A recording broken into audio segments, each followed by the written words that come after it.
evening, friends, and welcome to yet another very exciting session with Desh Kapoor. Welcome, Desh. Thanks, Jayadev. Always good to be here. Yeah. So we'll be talking in this session about a few important points. Mainly, number one is the National Herald latest case update. Number two, we'll be talking about the Epstein Files, and somehow there are some prominent BJP figures in that particular files. So we'll be talking about that in detail and much more. So coming to point number one, Desh, is that the latest with the National Herald case is that ED has approached the Delhi High Court challenging the trial court order dismissing a money laundering complaint against Congress leaders Sonia and Rahul Gandhi and others in the National Herald case. Now, the special judge Vishal Gogne of the Roos Avenue Court had on December 16 rejected ED's complaint, holding that it was not maintainable under the Prevention of Money Laundering Act, since the case was based on a private complaint filed by leader Subramanian Swamy, and it is not any first information report.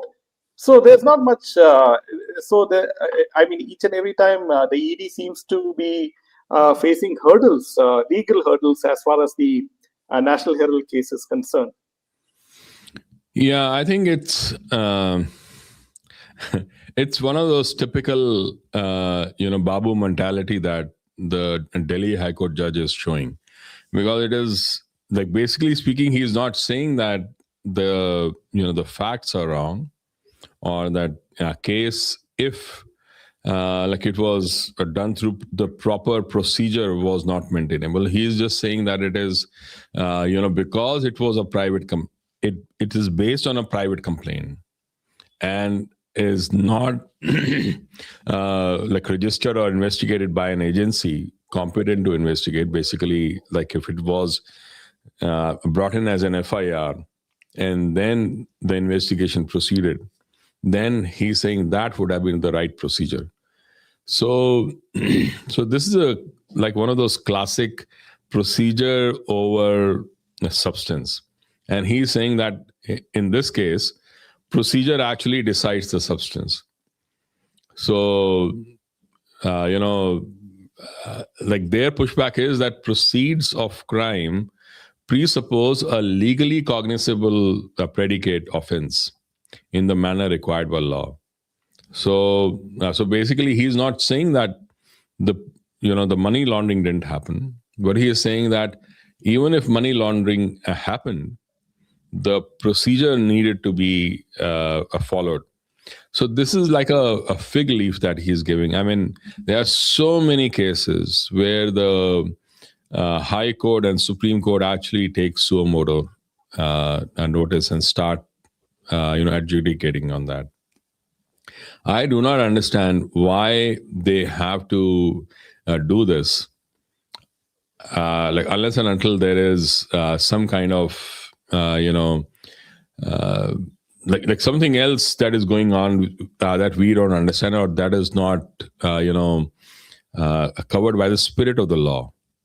Because the argument is not that money laundering didn't happen. The argument is not that crime didn't happen. The argument is, well, you didn't come through the right channel. And ED is trying to actually fight that. So that's a pushback. And I think it's really sad where the Indian judiciary has brought itself to. Because in my view, if the judiciary is not going to actually save or help or support the normal Indian citizens, is going to actually create such kinds of procedure over substance kind of arguments to save those people who have looted and plundered the country and its wealth, then I think, very soon people will start saying that, what is in it for me? So what is the judiciary actually giving to the normal Indian citizen? Because the normal Indian citizen is not going to benefit by this, argument and this kind of fig leaf that has been given. So I just think it's continuing series of actions and judgments that actually show that the judiciary does not really care for the Indian citizens.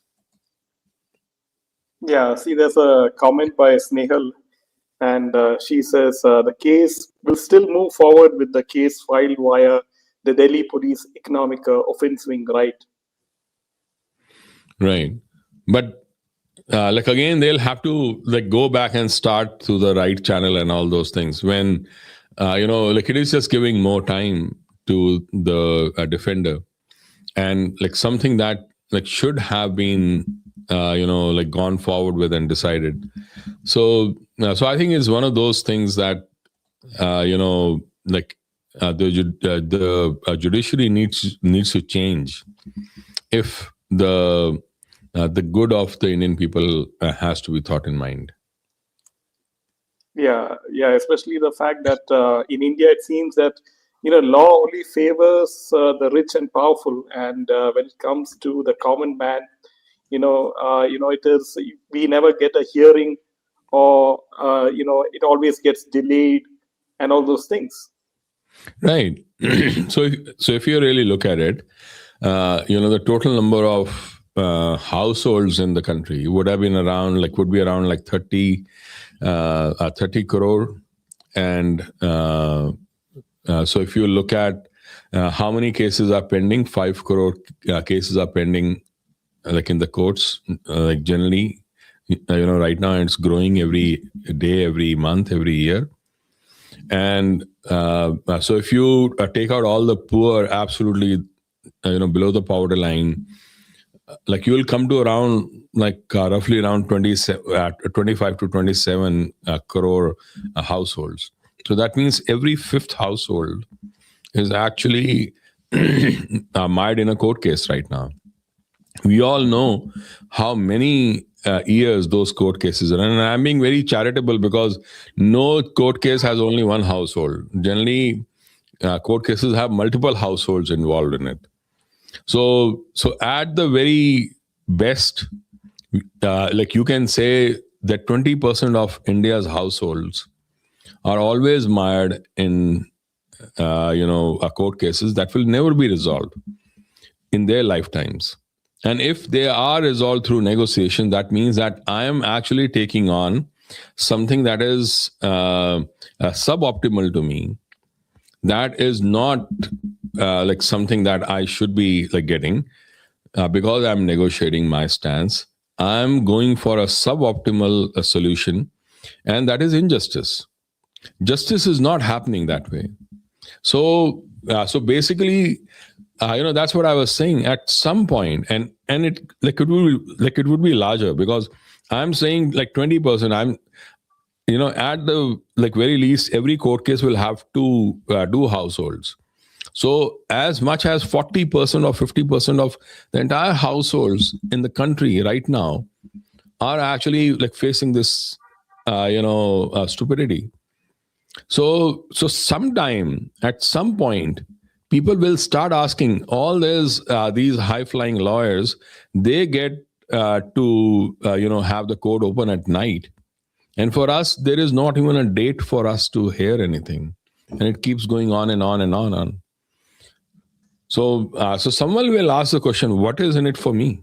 Like I'm funding. I mean, as a taxpayer, people are funding the judge's home, the judge's vacations, the judge's lifestyle, his salary, his or her salary, and the entire judicial system. What are they getting in return? Right? So, if you remember, this Justice Yashwant Verma, he was the Chief Justice, right? And he pile of cash was found at his residence, right. If you remember. Yeah, Delhi High Court, you're right. Yes. Yeah, so nothing happened to him. And the entire judiciary, shielded him. Entire judiciary shielded him. And it was so sad. And, one of the worst things is, I think we should say this also, that so generally, the courts and the judiciary is like its biggest responsibility is actually saving the constitution and making sure the constitution actually works. But whenever the constitution has been threatened, it is the judiciary which actually throws it under the bus. Like when the habeas corpus case happened, at that time there were five five judges who actually ruled on that. Four of them ruled in favor of throwing out or abrogating all the rights of the citizens. And only one guy, Justice H.R. Khanna, he was the one who actually dissented from it. All the four of them who actually said that the rights could be abrogated, those are the four guys who actually went on to become the Chief Justice of India. So for a position and a few rupees, they actually sold the Indian citizen into the hands of those people in emergency who were torturing them and castrating them, because that's what was happening. People were being vasectomy and all those things were happening at that time. Forced. They threw the Indian citizen under the bus. So all those people, all those four, which includes, by the way, Justice P.N. Bhagwati and Justice Chandrachud. How do I, believe anything that they have ever said after that or before that? Because when it actually, I can keep saying, oh, my heart beats for Constitution, my heart beats for Constitution. But when the Constitution is actually on the line, you say, okay, to hell with it. I don't care. So I don't know. I mean, the second time it happened was in UPA 1, UPA 2, when the National Advisory Council, which was a unconstitutional body, was ruling the country. They were the ones who were making all the decisions, not the Prime Minister. They had no business to do that, yet they were doing it. And when the Office of Profit case came for Sonia Gandhi, who was a chairperson, actually, the Congress came up with a law to, make it not as an office for profit from a retrospective effect. And Supreme Court again, actually, agreed with it. It could have actually saved the Indian citizens from that unconstitutional body which was created, NAC, which had no business to run the country, but it was running the country. So I don't know. I feel that whenever Indian citizen has needed the help of the judiciary to save the constitution, those are the points when actually the judiciary throws the Indian citizens' rights under the bus. They just don't care. Yeah. And that's the sad part. Also, quite interestingly, with regards to the Rahul's British citizenship, the case of that, the Allahabad High Court has transferred the complaint against Rahul Gandhi from Rai Bareli to Lucknow. So that is also the latest, update on that particular case as well. Yeah, it's I don't understand what they want to do. I mean, they should be these are serious matters. Again, this is a constitutional thing. Somebody should actually take a stand on this. Somebody in the judiciary needs to take a stand on this. They just can't keep playing safe, and trying to behave as if the Indian citizens don't matter. If anybody else was actually a British citizen or a US citizen and was running and making all the decisions the way Sonia Gandhi and Rahul Gandhi were making during the UPA 1, UPA 2, nobody would actually be allowed. But some people are more equal than the others in the judiciary's eyes. And that is the sad part. Yeah. So, Deshji, coming to the Epstein Files, and as of now, more and more Epstein Files, pictures, photographs, is being released in the US. We saw some pictures with people like Mick Jagger, Michael Jackson. You have Bill Clinton. You have Kevin Spacey. So all these photographs are coming out, in the open. And my question is now, few key BJP people also I'll be reading out is that, according to a Sunday Guardian report, now a verified email from 2019 shows Epstein attempting to broker a meeting between Prime Minister Modi and former Trump strategist Steve Bannon. While this particular email shows Epstein trying to arrange the meeting, there is no record in the US or India that Modi has ever met Bannon. Officials describe it as Epstein inflating his reach by randomly name dropping. And so this is number one. And number two is one more submission is the then Minister of Petroleum and Natural Gas, Hardeep Singh Puri, has at least 5 entries on the verified appointment calendars from the year 2014 to 17. And at that time, Puri was the vice president of the International Peace Institute, a senior diplomatic role at an organization Epstein allegedly funded and used to build elite connections. So he was, somewhat of a power broker, from what I understand, this Epstein figure. Apart from obviously the what we know about him. Right. But my question is the timing. Why is the Trump government releasing at this particular point of time? That is also, what's the reason you think? Well, actually, they were almost forced because, earlier on, Trump came in with the promise that he will release this Epstein Files. Later on, actually, they said, well, there was no such thing as Epstein Files. The entire MAGA group was up in arms because their main thing was that there are the Epstein Files, and these guys said they would do it. That was one of the main reasons why the MAGA voters actually voted for them. And then they somehow came back and said, well, there was nothing because Donald Trump is probably also involved with that. And, the pictures that have come out show even Pope John Paul and, MBS, Mohammed bin Salman there. So there are a lot of figures who were involved, and Bill Gates was also there.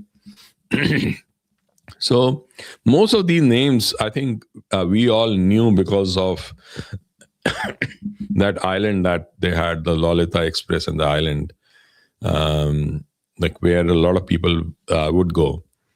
But so there is a problem here that people are actually using. So in case of Modi and Hardeep Singh Puri, it is almost like they slip into that lazy guilt by association. Just because somebody wrote something, okay, I want to meet Modi, does not mean that you actually know that person. And in this case, Steve Bannon would have been more interested in meeting Modi than Modi meeting Steve Bannon, because Steve Bannon is influential during Trump's time, but he's also a very controversial figure.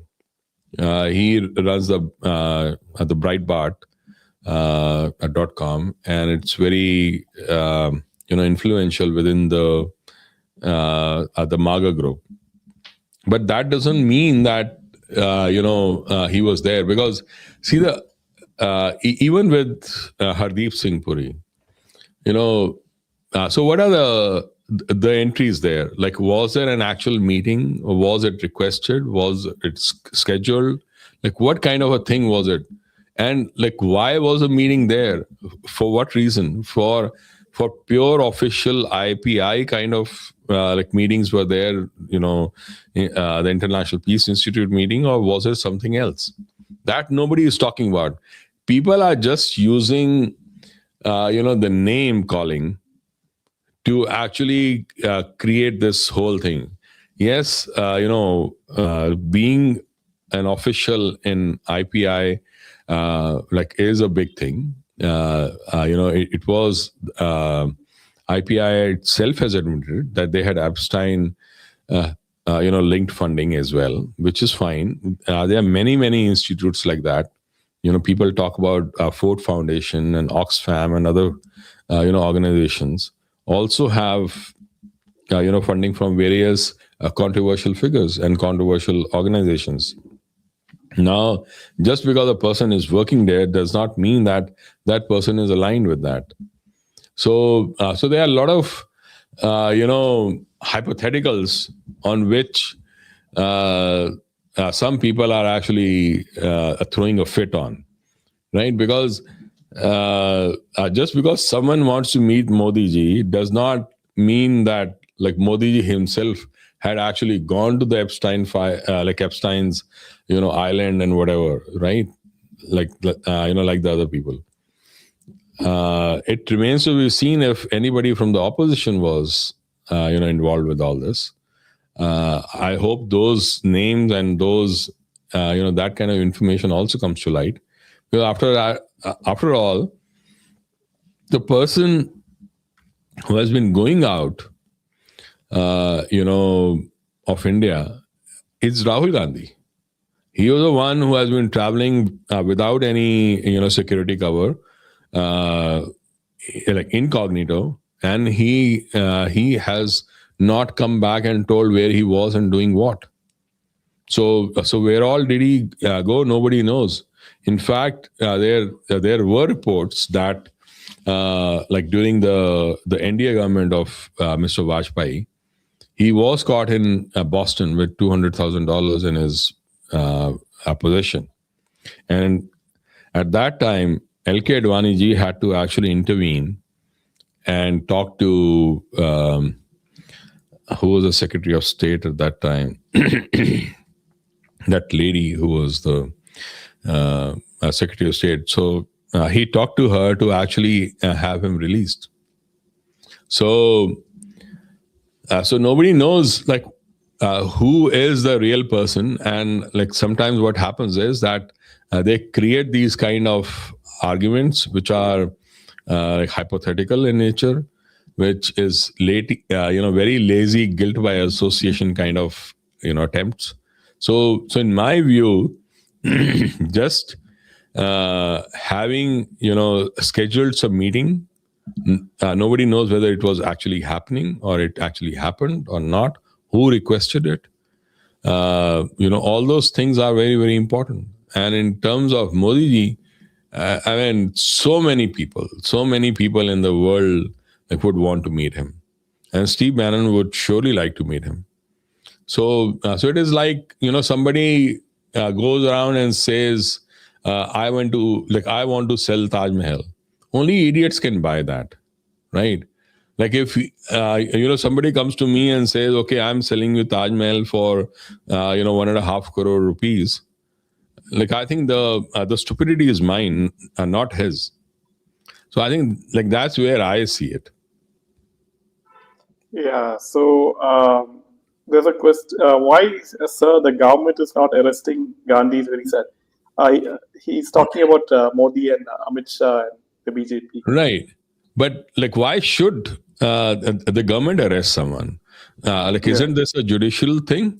Yes. I mean, like we are living in a democracy, right? India is not like a dictatorship that the executive decides, oh, I want to catch this person, irrespective of whether the judiciary has given the pronunciation or not. Like you go ahead and just arrest. Like India is not Pakistan. In Pakistan, you can pick up Imran Khan and throw him in the jail, and like nobody cares. In India, you just cannot, and you should not. If Modi ji actually does that, I'll be very shocked, because that will mean that like he doesn't care for democracy. So I don't think he should. So yeah. So Deshi, now we know that the deep state in America, China, the ISI, they want to see Modi ji's the government fall at any cost.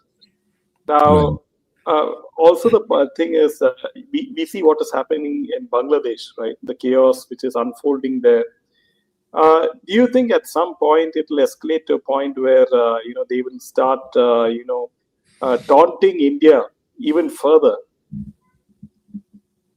Yeah, that's what their game plan is, because what they are trying is to see how they can actually bring India to a point where India has to intervene militarily on their timeline, on their agenda, on their meeting ground, rather than how India wants to fight. It'll be their battlefield, their time, their everything, and India does not want to do that. Like it is, the whole thing looks very similar to how the CA protests and the so-called farmer protests used to happen, right? They were taunting and they were trying to instigate the government every day. Like you remember, there was one guy who was killed and his limbs were cut and all those things. It was a clear, taunt to the government that we can do whatever we want, we can kill people and all those things. And still the government didn't do, anything, because it was a clear pathway to something that happened with Sheikh Hasina. That's what they were trying to do. And no matter what they did, people don't remember, 1982, when the Asian Games were happening, just before that, there was this group, Bhindranwala, Longowal, and I think it was like one other person. I think it was Prakash Badal, but I don't remember who the third person was. They actually came together and created something called Dharm Yudh group. So they brought tractors all the way from Punjab to Delhi to humiliate Indira Gandhi during Asian Games at that stage. At that time, I think it was Bhajan Lal who was the Haryana's chief minister. He stopped them and he did a lathi charge on those farmers who were in the tractors and all these people. Those photographs were used around Punjab to instigate the entire Khalistan movement. So do you think Mr. Doval or Mr. Modi would have forgotten that when the so-called farmer protests were going on? Because it was a copybook. It was just copy paste of that time.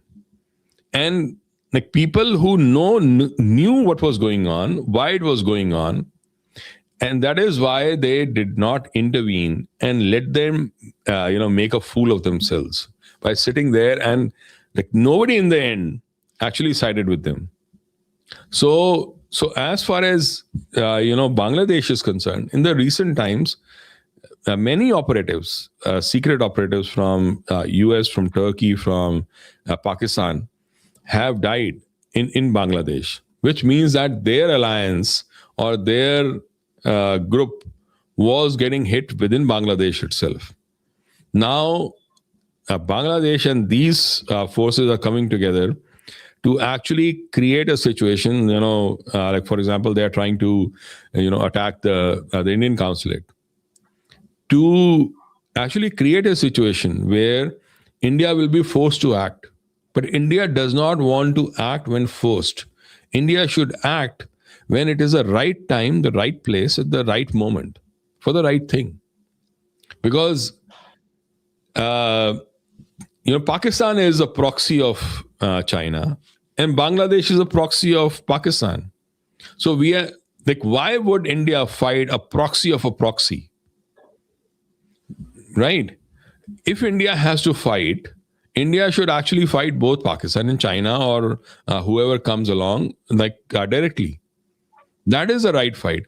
If India has to actually take charge of this, India needs to create its own proxy, which it probably has.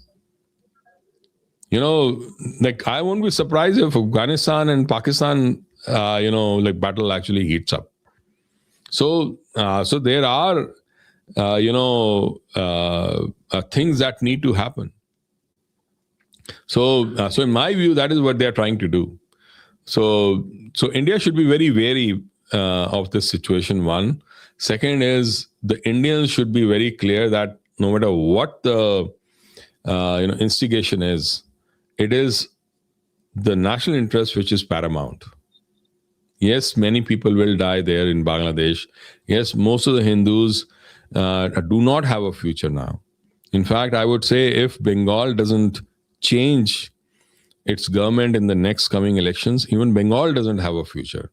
The Hindus in Bengal, they are going to be toast, because like you just look at what this guy Deepu Chandra Das actually, who was killed, like what he said. He said all religions are the same. God is one. You can get to Him through different ways. This is a classical secular secularism's slogan. He was killed because the Islamists and the jihadis said, by saying that all gods are one, you are actually doing blasphemy. You are saying that our God is equal to your God, which is not true. So that is the reason why he was like made naked, killed, and all those things that happened. And like I think people should wake up. Like they should wake up to what is happening. Yeah, so there was also this Chinese information leak, Chinese intel leak. In fact, that Mohammed Yunus ordered the assassination of this activist called Sharif Usman Hadi in Bangladesh. So I don't know if you've heard of this Chinese information leak about this. No, I didn't hear about the Chinese information leak, but yes, that guy Hadi, like activist, like is becoming the lightning rod for all these people. They think that India actually had him killed, but it could have been anybody who got him killed, and it would make a lot of sense if actually it was the Yunus-backed coalition which actually targeted him and had him killed, because that would make sense, right? Because then they can use that to actually start instigating, things against the Indian government and blaming it on India. But at some point, I think they'll have to pay the price, because Modi ji will not forget. India will not forget. India will remember this. Yeah, if you connect the dots, also the American deep state, they want India to engage in a war with Bangladesh for a very long time, just like how Russia is with Ukraine. Right. So that the economy and everything, we don't concentrate on our economy, and a lot of the resources goes for procuring arms and stuff. Correct. Because see, the thing is, any action in Bangladesh can actually threaten the entire Northeast right away. So unless and until that action is fast and clear and to the point, but that can only happen once there is stability within West Bengal. The sad thing is the West Bengal right now is actually mini Bangladesh. It's very hard to fight your battles with your one hand tied behind your back. So in this case, I think India should not attack Bangladesh. Actually, if at all, there has to be some action on Pakistan, so that they need to take care of their own territory, their own country, so they don't go ahead and try and boost Bangladesh up. So there needs to be a lot of answering done for a lot of people. So I think that is what the government would be trying to do, because it won't be a direct fight at all. In my view, India will never fight the direct war in Bangladesh, because that is stupidity. Yeah, and also the fact that now going ahead, the NSA Ajit Doval has a lot of things, because he has a lot of threats to India, because you saw with the GPS spoofing, You saw with the way the Red Fort blast, and there are a lot of sleeper cells inside India, the .5 war. So going ahead, there's a lot of things which India should be careful about. Right.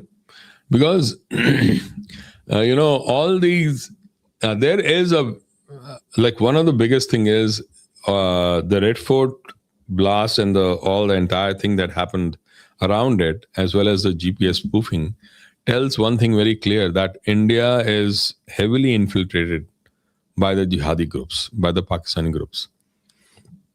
So India needs to really take care, investigate them, follow them, monitor them, and then make sure what needs to be done. Because these guys will try for like some other stuff, like even bigger stuff, because they have already infiltrated like India in a big way. And they have their own shadow city going on, because they use the same payment rails, same banks, same everything, same like apartments they rent probably in our neighborhoods. Because like one of the like ways or options that would have been used by GPS spoofing gangs or gang would have been to actually use high-rise apartment buildings. So someone very well might be staying next to you as your neighbor right now, and would be indulging in that, like in this kind of activity, almost like a shadow city going on. So like we need to be very careful about these are not the things that always the investigative agencies or the intelligence agencies can find or fight. This needs to be actually like looked at by each and every individual in the city, in the towns. Who am I dealing with? Who's sitting next to me, and who's living next to me, and what are they doing? So I think that one suspicion or one intuition can actually change a lot of things for India, because there is a huge shadow city of such infiltrators that is like being used right now across the country. Yeah, and that's the reason why the meeting with Putin makes sense. Modi ji is meeting with Putin just recently. Right. Because see, the thing is that like Russia is in almost a direct conflict with EU and probably even US. If not now completely, then in the coming days and coming months. So right now, like Russia realizes that it has lost a lot of people, one, and second, it has lost a lot of weapons and ammunitions. It needs some kind of space for scale and joint ventures and all those things. It cannot depend on China. It would not depend on China at all. But India will not come out completely 100% towards one side. It will actually hedge its bets, both the sides.